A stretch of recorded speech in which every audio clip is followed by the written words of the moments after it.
everyone, and welcome to the 2026 Speakers Inc. Summer Virtual Showcase Series. Now, if you were wondering who is this fine specimen of a human creation, my name is Lerato Ditsejo, a certified 10 out of 10, the undisputed head girl in charge. I'm also an entrepreneur, a speaker, and a facilitator. Alex van der Heever and Renias Mhlongo have worked together for 30 years, beginning their journey at Londolozi, South Africa's original private game reserve. Alex earned the title of Senior Tracker Evaluator in 2004, making him the youngest to achieve this distinction. Renias, on the other hand, grew up in what is now the Kruger National Park and led the team that habituated Londolozi's world's famous leopards in the 1980s. Together, they co-founded the Tracker Academy, an award-winning NGO that trains unemployed individuals in the ancient skill of tracking. Together, they have traveled the world tracking some of the planet's most exciting animals like leopards, grizzly bears, wolves, and even jaguars. That's right. So they were recently guests on a CNN international show telling their story. So today they co-own the Kruger Untamed Safari camps in the Kruger National Park. Gentlemen, it is so lovely to have you here with us. Just a little synopsis on their talk today: the power of relationships with Alex van der Heever and Renias Mhlongo. It explores how true diversity can transform South Africa's workplaces, drawing on their 22-year-old journey as game rangers at Londolozi. They share a story of extremes, which is black and white, apartheid and unity, that reveals the keys to building trust, breaking down barriers, and fostering harmony in diverse teams.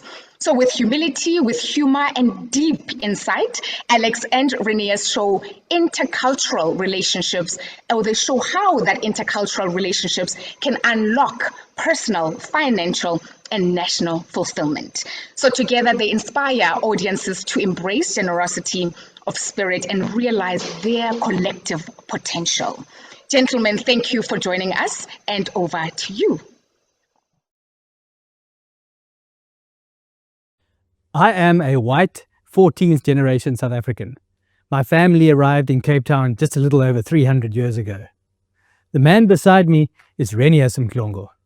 He's just a third generation South African. But more importantly, more interestingly, Ren is one of the last people alive today to be raised on the original traditions of a Shangaan hunter-gatherer. Renias was born in a mud hut underneath a jackalberry tree in a place that is today a part of the Kruger National Park. 30 years ago, the two of us were thrown together to become ranger and tracker at Londolozi Game Reserve, to take people out on safaris. And what followed has been a 3-decade-long journey that has profoundly changed both of our lives. And that's the story we'd like to share with you this morning. Although Ren can speak and understand English well, when he tells stories and describes events, he prefers to speak in his own language, Shangaan, and I will translate for you.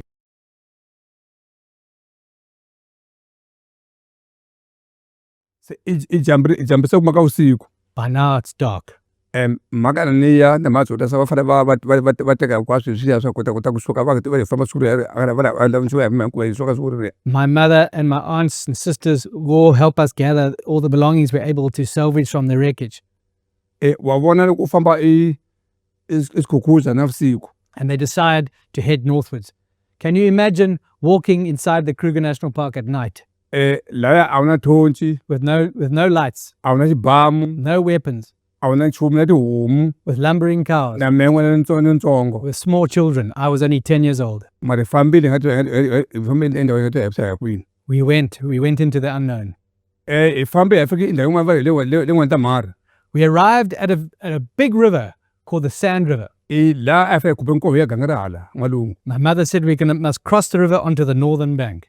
Me andri ntsongo ngofu la kukhuphuka swa kumichi ambaka kame komichilo omna tu kukhuphuka le gangeni. My mother told me the water was flowing strongly. My mother told me to hold on to the tail of my favorite cow called Vetlis. Say the komichilo omle ari omni ngeso ma phambile mapinga so mata bokutsa. How old were you at that time? Anisto sanu sorry ku khale ko lokubebula aboteki nonga. va maka so va tsema so kwele le mbering wa ombera unaro se but ilahle nongalia. So I've asked him how old his mother, when Renias was born, had a stick and she would mark for every year of his life.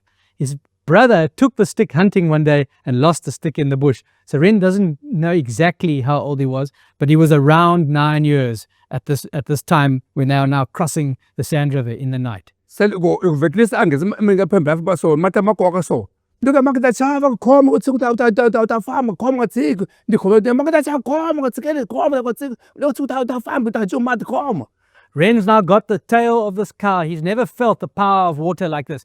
And he's scared. And his mother's coaching him, telling him, don't let go, don't let go. You must hold on to the tail. The cow will drag you through the water. Ala asian ko vala kuta tumputo. Tika makwashita koloka khoma tsiku. Otsita kucha khoma tsiku. Mele we watsik. When they get about halfway along, he hears hippos making that sound. And he wants to let go. Now, let me just say, and I know this from previous conversations with Renias, that every time a hippo calls, it reminds him of those moments crossing the Sand River in the middle of the night. I know when I tell the story that some parts of it sound funny, but as a young boy, I was dead afraid. We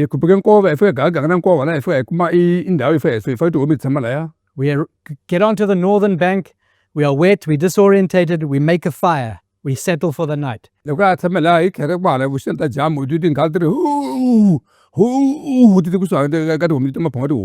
the east, they start to hear lions calling. Every time they call, they're closer and closer. Renias thinks they've smelt the dung of the cows. Eventually, they can see them in the half light around the fire. Me and my brother sat up all night with our catties, our slingshots, and shot lions to protect our cows that night. And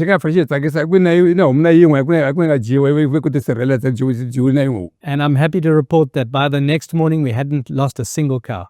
And when the sun got up, we continued northwards.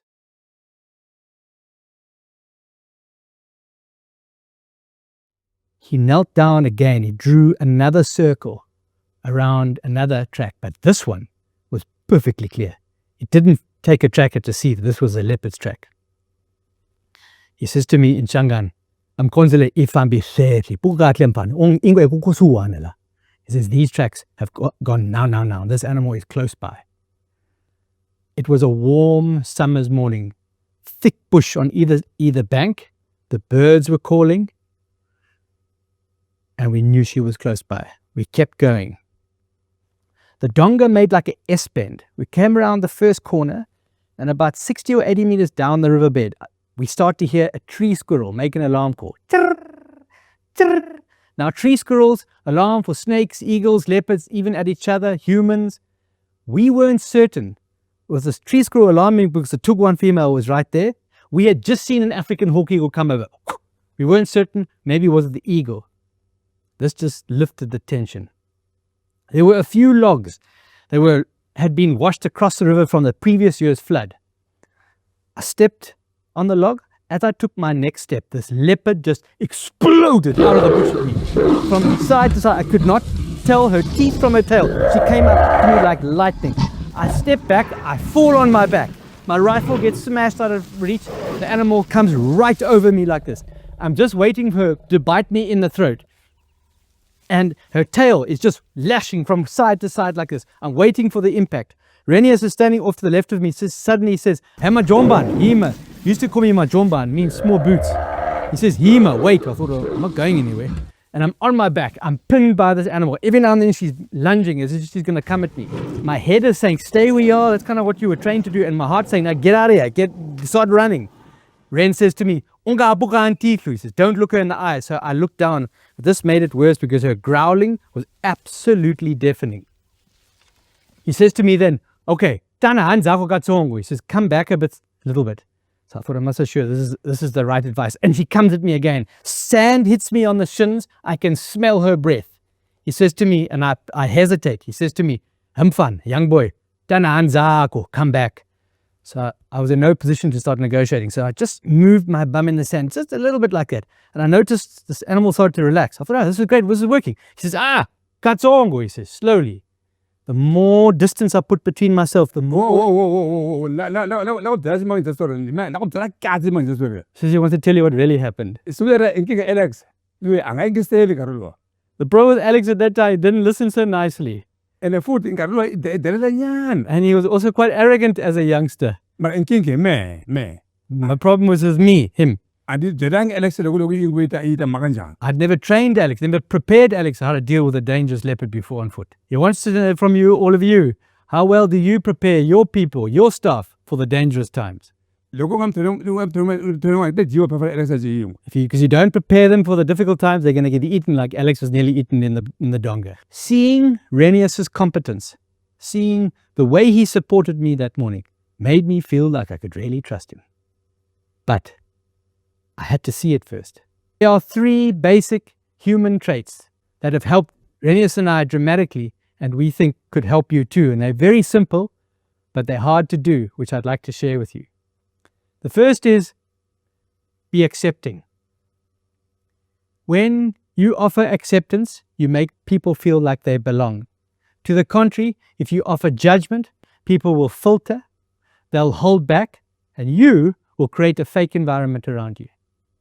Number 2, be curious. Be interested in them. People are desperate to share. They want to share what's important to them. Curiosity is the antidote to implicit bias. And 3, thank you very, very much for that, Alex. Very powerful and insightful. You know what I love most about your talk is the degree of authenticity. I watched a couple of videos between yourself and with Renias, and listening to you chat away in Xitsonga was probably one of the most impressive. So I'm actually from Limpopo. I speak both Sepedi and Tshivenda. No, I cannot speak Xitsonga, so I will be taking some lessons throughout our chat.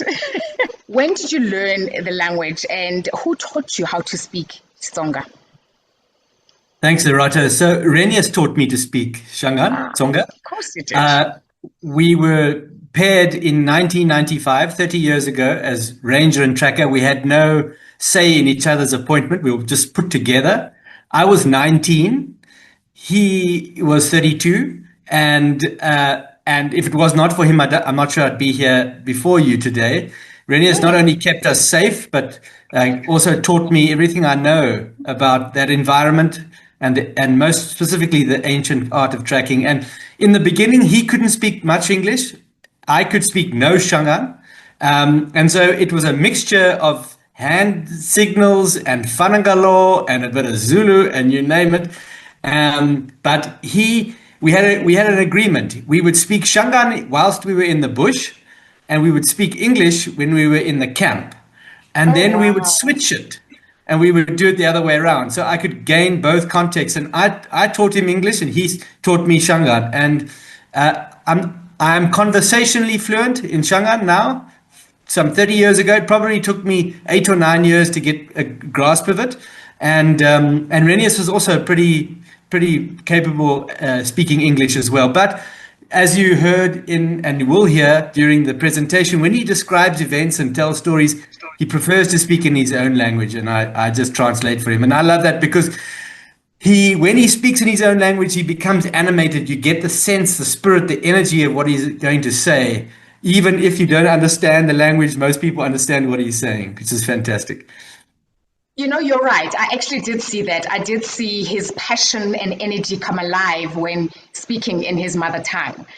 I want to talk about that relationship. So I'm glad you touched on the relationship itself, because that is exactly the next question, is how did your relationship with Renias begin? Where and how?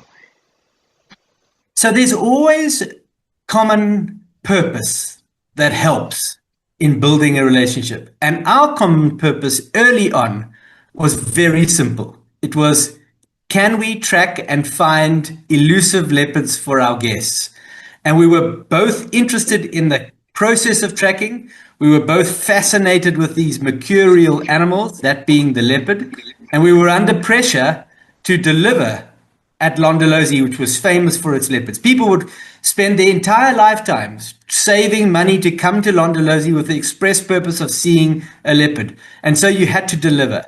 And Ren was a great tracker even long before I arrived. He was born what we would consider today as a hunter-gatherer. He was born in the Kruger National, what is today a part of the greater Kruger National Park.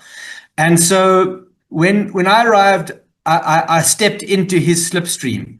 And we became just so fascinated in this craft of tracking, and I was more interested in the process of finding the leopard than the leopard itself.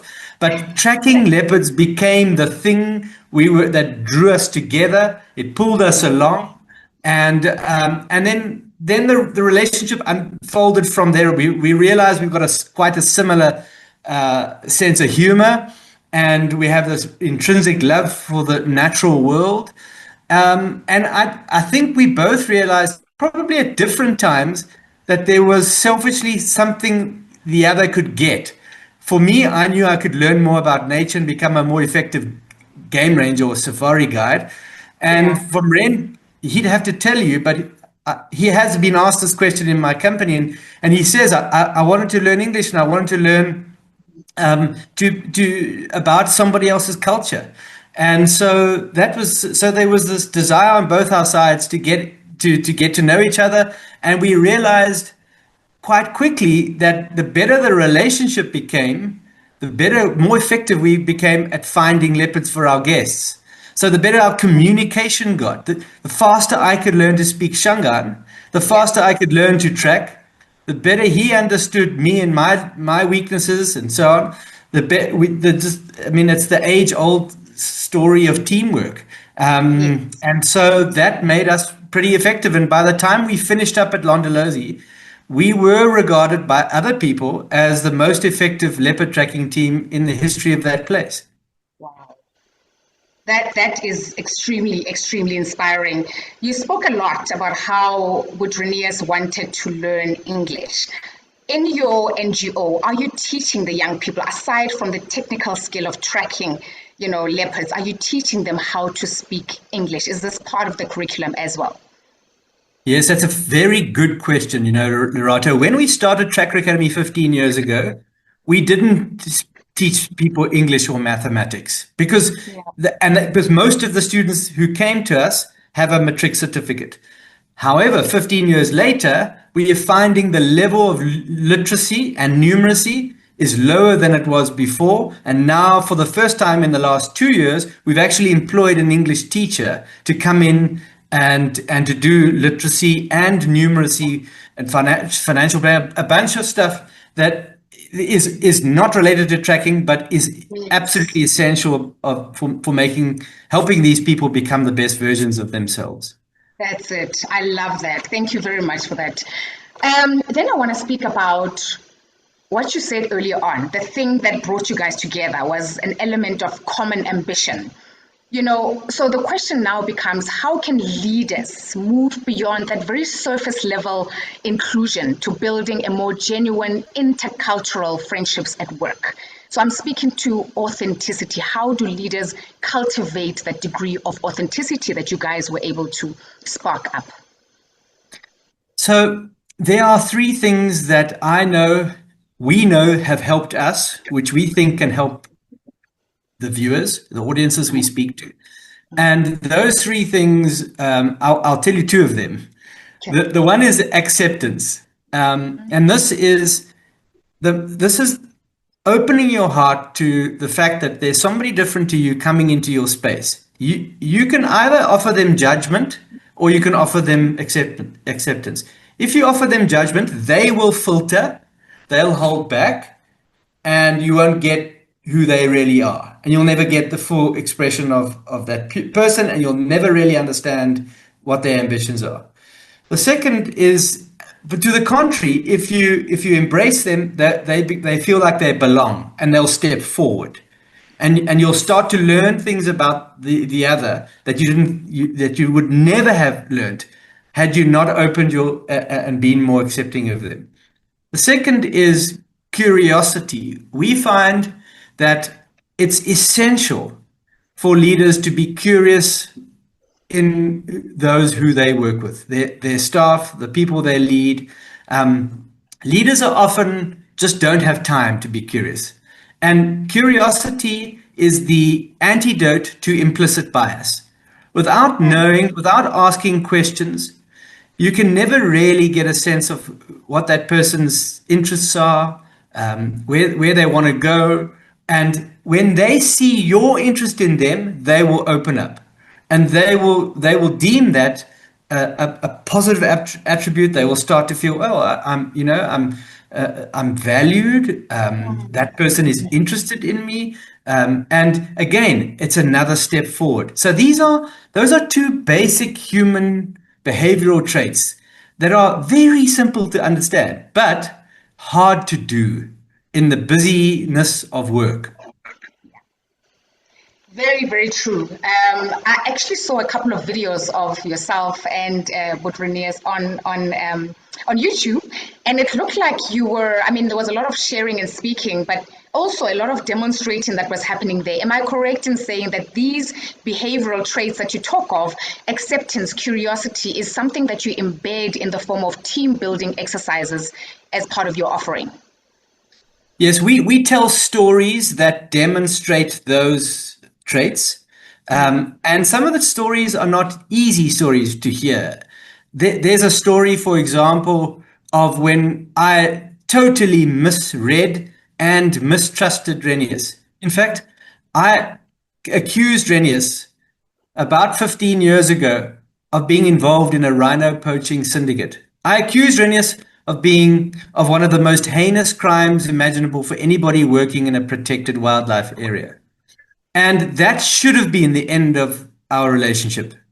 But Ren decided that it was worth more. And we went through a process, which I can tell you about at another time, and we were able to reconcile, and I was able to see the folly of my actions and my accusations. But I was getting information, and I was building a story in my mind about who this man was, even though I'd known him for 10 or 15 years. And you'd ask, well, are you just a naturally untrusting person? Or are you a victim of implicit bias? And I'll let you decide what you think. But I know the answer. And it was a huge lesson that I accused Ren of something he was not involved in. And he was the bigger person able to turn around and say, you've broken my heart, but I understand. You don't even know what you don't know. And this is an opportunity now to, in fact, deepen the relationship. And it was one of a few difficult times that we've walked through in our journey together that did not break us up, but actually brought us closer. In your sharing now, you spoke about, deepening the relationship, and you spoke about it was a process. That process of reconciliation, I'm asking it from different perspectives, from a work perspective, relationship perspective. What did that process look like of healing and reconciliation? And what did it require from the both of you? It's ongoing. It's still going on 30 years later. It's not perfect. Sure. But there are some markers. The process included proximity, being with each other for 8, 10, 12 hours a day. That helps a lot. Being with somebody different to you, that helps. Learning to communicate in the other person's language is phenomenally powerful. Try go to France and not learn French and see how far you go. But you can come to Africa, South Africa, and not learn African language and be fine. It's not really on. And so communication, learning the other's culture. And so I spent a lot of time, and this is one of the stories we talk about in our keynote presentation. I spent a lot of time in Dixie, Renias's village. Renias has spent a lot of time in my home village. We've traveled the world together. We've had shared experience. So shared experiences is another very important aspect to reconciliation. And then there was a moment, Lerato, where I felt compelled in a moment to apologize to Renias for what my people had done to his people. And I was I was warned not to do that, but I did. And it had an incredible impact. Yeah. Yeah. Sure. Oh my goodness. Alex, when you were talking about that process, and thank you for being so vulnerable with that. Thank you. Earlier on, I spoke about authenticity that I pick up from you every time, and I'm continuing to pick it up now. So thank you. I appreciate that. Pleasure. When you spoke about process, you spoke about learning the other person's language. And the initial thing that came to mind was the actual language, as you indicated, learning French, to navigate your way in France. But something else popped up as you were speaking to say learning the other person's language could look like understanding gestures of communication. It could look like understanding the unspoken word. It could look like just appreciating that person's energy. Is the energy intense? Is it okay enough for me to approach? And you also spoke about shared experiences, and that's a form of language as well. And shared experiences could sound and look very, very different. So I think language is quite broad in a sense. Would you agree? Yes, no, that's right. I mean, you can say the right things at the right time and be politically correct and all of that. But people, we are all trackers. We are born trackers. People are tracking facial expressions, tones of voice, body language. These are subtleties. These are intangibles that we don't know on a conscious level, but we pick up. You use the word energy. Energetically, you pick up. I see it on the bus between the terminal and the aeroplane, and it's just, and I, as an example, I just saw it last week again, and you wonder why, and so if you haven't to yourself admitted to your own biases and your own prejudices, it'd be very hard to have an authentic relationship with somebody you hold those prejudices against, even though you may be very smart and be able to use the right words and language and so on. If you haven't internally said, maybe I'm not racist, but I'm biased and I might have thoughts about the other person. And the first step to reconciliation is acknowledging that in oneself. And that goes in all groups of people. I'm not only talking about one group. I'm talking about all groups of people. We can all start with that because we all do it. And then from there, you can start to, and if you can be honest with the people you interact with and say, yes, I have baggage. I have baggage. I was born in 1975. I had grandparents. How South Africa should be run and how our social interaction should be. And I can't stand here and say that did not have an impact on my way of thinking and speaking. And so to start is there. I am impacted. We've been through a rough history in this country. And now I'm honestly saying I show up as a failed human being, and how can I move forward with you? And that's the kind of conversation. They are tough, difficult conversations. But I find that vulnerability is the only way. And even if you're not a natural linguist. In other words, languages don't come easily to you. Just trying people are very, very thankful and grateful and will open up to you, even if they just see you trying to understand or speak another language or understand another culture. Just that act of trying is massively powerful. Sure. What I heard you say there quite a bit was self-awareness, being very, very much aware of how you show up, your own biases, all of that, before you can look to social awareness around you, which is the aspect of then trying. So you can only try from a position of being aware of how you are showing up around in terms of the people around you. I want to take it to the wild for a second. So what have animals in the wild taught you, Alex, about relationships? Patience. Of course. Of course. There are two things: patience Renias and I have spent thousands and thousands of hours with hunting leopards.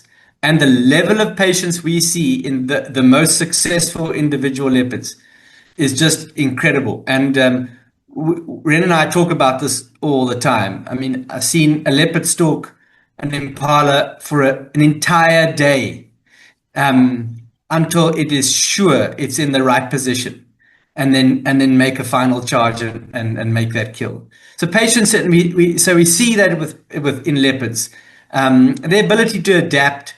The other thing, more overarching, that I've learned in nature is how everything is interconnected. And that if you remove the soil, you remove a rock, you remove a tree, a plant, an animal, it has a direct consequences to the rest of the system. And I think that as we go through life, if we are able to understand that we are all connected, and that what you do or say to somebody who you may think may have no impact on you does ultimately have an impact on you, and that it comes around, and that if you remove a part of the system from ultimately you will suffer.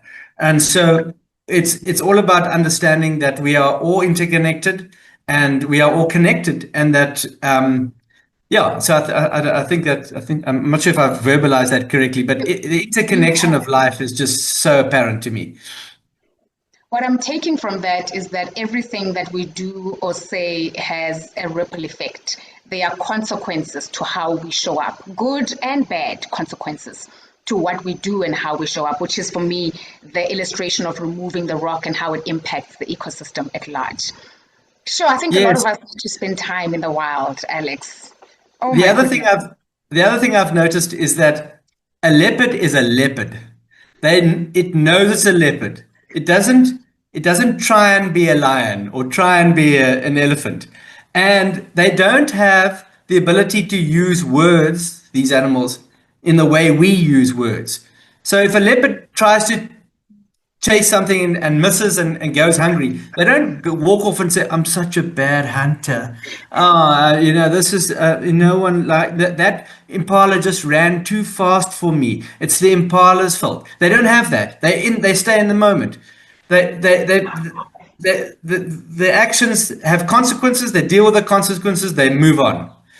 And I love that about animals. There's just they don't tell them a story about themselves or about the other that causes them pain in the way we do. Oh my goodness, that was extremely powerful what you've just said there. They are not insecure. They don't have imposter syndrome. They keep it moving. And so are you saying that if their attempt at trying to get at an impala or a kudu, if they fail in that moment, do they move on to another prey, or do they pursue that from a different angle, maybe at a different point in time in the day? How does that it depends entirely on the situation. If the prey becomes aware of them, and the structure of the habitat, the landscape is such that they've got no more cover, they can't conceal themselves again, they'll move on.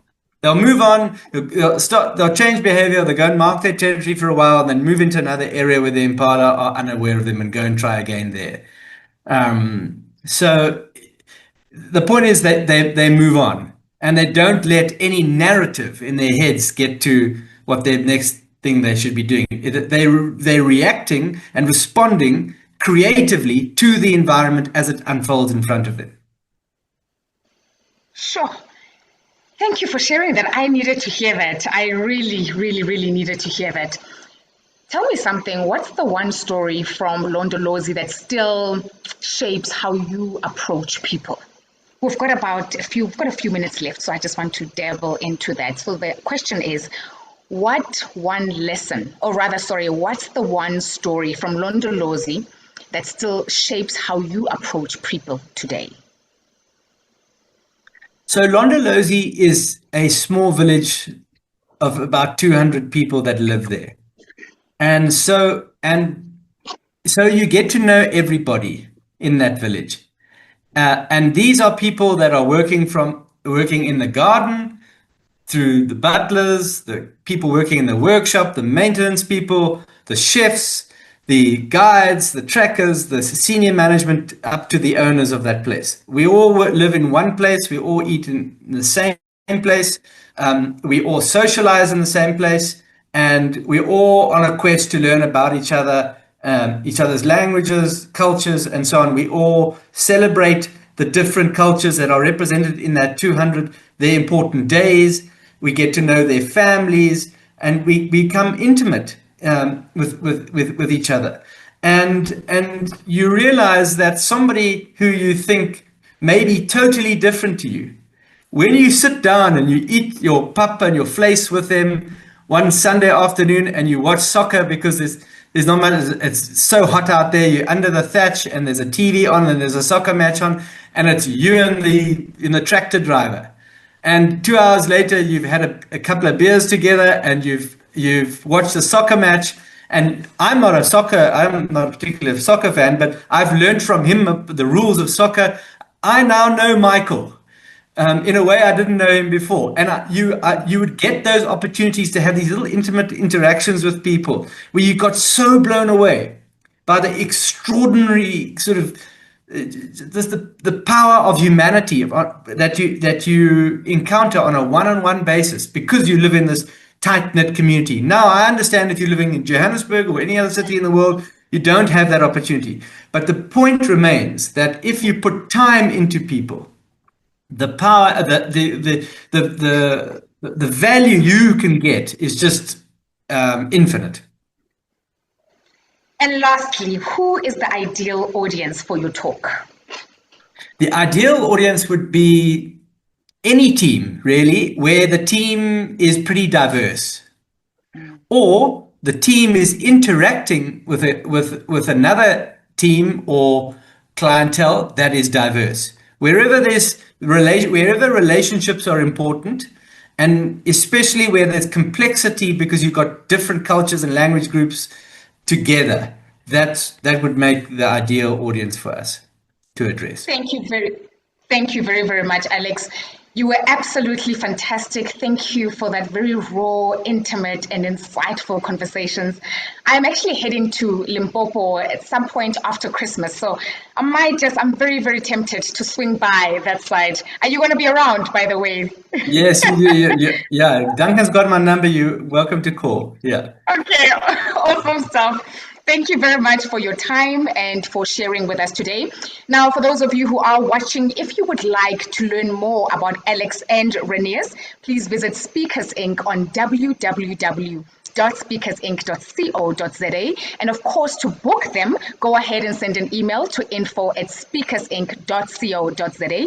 My name is Lerato Ditsejo, and thank you for watching.